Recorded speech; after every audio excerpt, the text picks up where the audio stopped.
Well, it's hotter than hell. Made a video this morning, July 9th. It's at the other farm. These are my Kansas sheep. You remember, I did that video why I was running sheep, buying sheep instead of stockers this year, and I bought that load of sheep out of Kansas. This is them. And I've moved them into this lot, barn lot here by my old barn, because I'm gonna use these guys to clean these old barn lots up.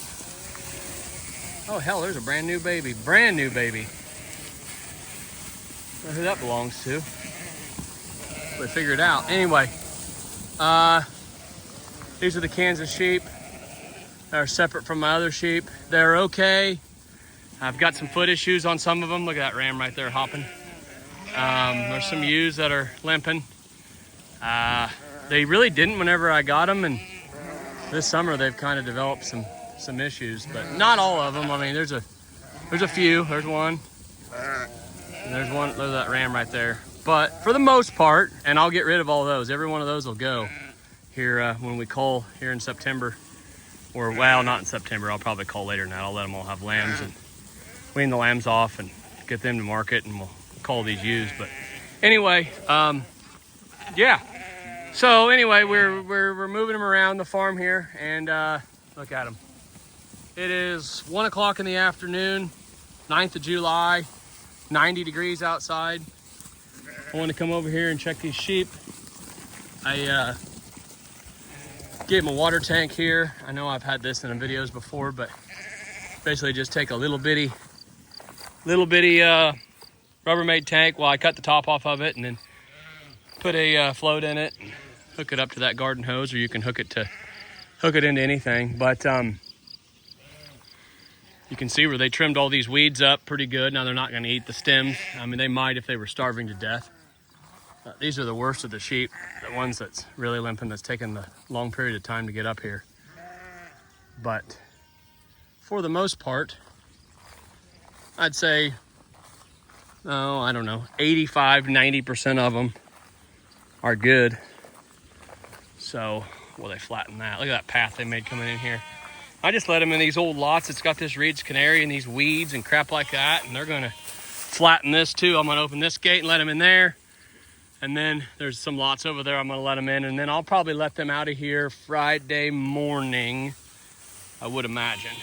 So, they got 2 dogs with them. There's Charles. Hi, Charles. Hi, Charles. Charles will be a year old in November. He was kind of trouble. I had him with his sisters and his other brother, and he was getting them into some mischief. Nothing too bad, just kind of leading them astray. And I could tell he was the leader of the pack. So I removed him and got him not by himself, but with these older dogs of mine, which one of the older dogs went back home to, it bounces back and forth between the farms. That's not ideal, but it is what it is, and I can't catch him, and he doesn't hurt anything. He is such an alpha and like the patriarch of the dogs. He's so smart that he feels like he needs to be at both farms, be the boss of everything. So watch over all the sheep, and I can't really stop him. So anyway, that'll be what it'll be. There's a little baby lammy. But yeah, I'm just gonna open these lots up and let these sheep come in and mow all this forage down and clean them up for me. But yeah, I'll get that's nasty. Open this gate up and let them in over here. Oh, they're gonna find that gate over there. There they go, look at them. All moving. Go in that gate down there and get in that big lot. I'm gonna let them over here into these smaller lots. I'll just crack the gates open. Hi, Charles. Checking the place out. You're a good dog. You're a good boy. But anyway, I got him, kind of mentioned that, I got him away from those other sheep, and boy, or those other dogs, and boy, he's just done super. So hard to complain about that. There's some corn growing from probably, I don't know, I had some yearlings in here last year. Probably dumped some feed in here to get them caught, and probably what that's from, it about has to be, because I haven't fed any grain to any of these sheep or anything. I'm just gonna open all these gates and let them into all these lots. Just let them clean it up, clean it down, clean them out, clean them down, whatever. Here's where they came in here earlier and tromped. I've allowed them in this alleyway over here. I'll show you what it looks like. It was covered in freaking weeds.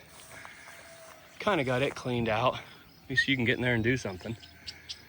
But this little sorting gate I built, I sort things out. You get them in here. It's got a kind of a rubber deal on there. Get lambs in and out. This is kind of where we crowd them and set gates up, and I can wean them or sort them or do whatever. So I don't know. These sheep are supposed to start, I think, the 5th or 10th of September. So we'll see. We'll see how that ends up. Been a few had babies, like I showed. Not a lot, but there's been a few have babies. Which that's all right.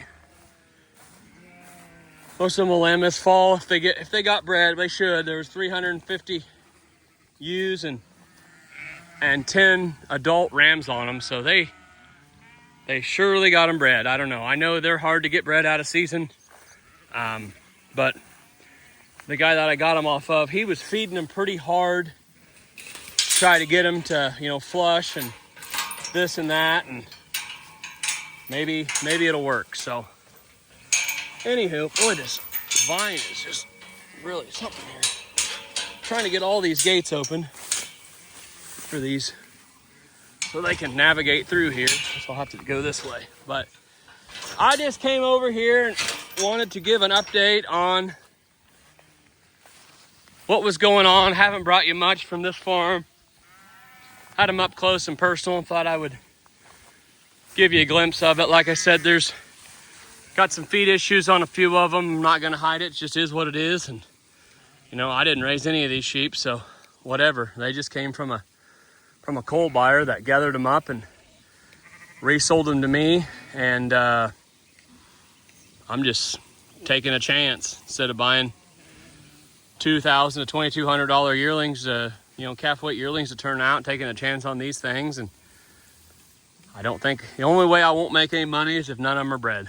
But I've seen the rams working them over pretty hard here this spring, so they surely are. But boy, I'm going to town on that thing. Yes, sir. And hotter than heck, but I don't bother them to get in here and get after it. But they got shade over there. There's a tree line there, some big old maple trees there, and they got cool, fresh, rural water. They'll be all right. So anyway, I just buzzed over here and wanted to check them out. Thought I'd make a video of them. There's my other dog. See, there's the old dog over here.